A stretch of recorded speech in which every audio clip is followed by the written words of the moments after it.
Good evening, everyone. Welcome to the first devlog we've put out in a very, very long time.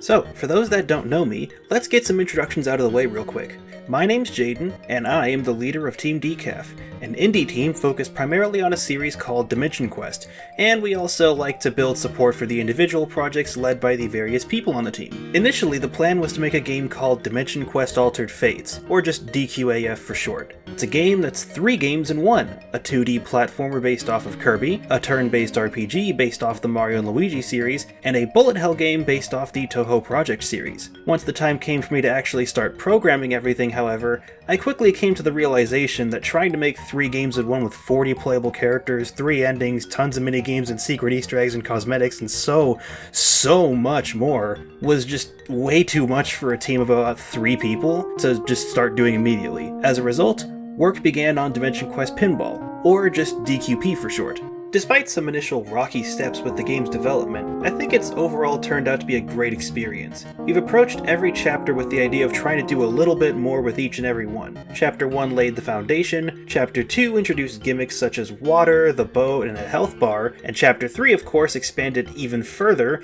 with cannons, vertical board layouts, and a fully functional prototype for Dimension Quest Altered Fates bullet hell gameplay. The consequence of this whole more and more thing, though, is unfortunately a lot more dev time with each chapter. It's gotten to the point where Chapter 4 is sitting at nearly a year of development time. Typically, I've found myself resistant to burnout, as I'm in charge of the gameplay, user interface, coding, level design, and sprite work. As a result, if I ever get tired of one, I can just stop doing it and work on another one. With Chapter 4 though, it's been a consistent marathon to the finish line of what is undoubtedly my most ambitious project yet. One that will hopefully set the groundwork for everything I want to do in Dimension Quest Altered Fates. But it utterly destroyed me at one point. This is what leads into the Halloween event, currently my favorite project I've ever worked on.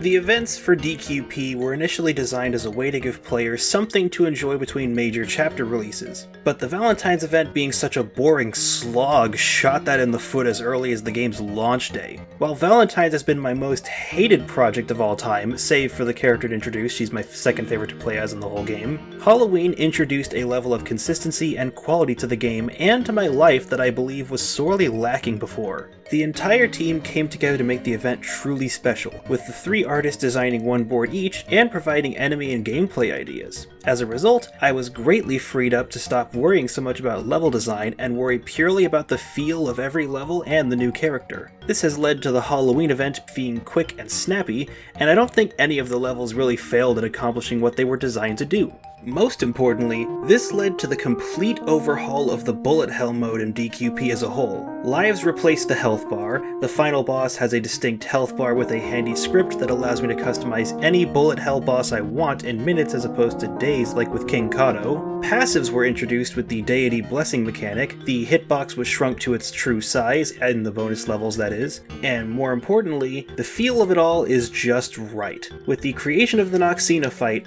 I didn't just get the chance to make Dimension Quest Pinball, I got the chance to make Dimension Quest Altered Fates, and I couldn't be happier.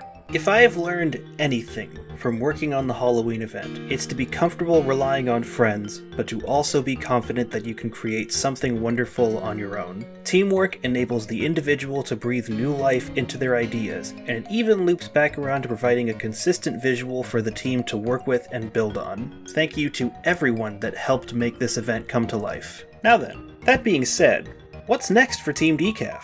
Well, the plan is simple. We're going to bring Chapter 4 out hopefully by the end of the year, take a short break, and then get back to work on Altered Fates. I finally feel confident enough in my game development and my leadership to make the game I've always wanted, but I don't like to leave pinball unfinished forever. Over time, more events will be made for pinball. I'm not leaving it alone at just Chapter 4 and Halloween.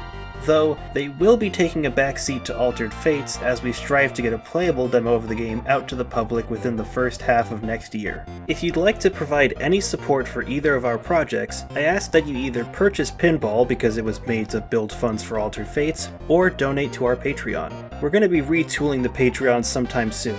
Right now, the promises are early demos and live streams. Unfortunately, as we near the finale of a project, we can't afford to put out demos to the public in order to keep the story we're telling saved until the very end. The Patreon exclusive channel on the Discord is still available though. With all that said, it's about time I signed off. I'm making this video right after the final update for Halloween that added all the cool trails and effects you've been seeing in this video, and I've been working almost non-stop for weeks. I'm gonna take a little break before jumping right into Chapter 4. Have a good day, everybody!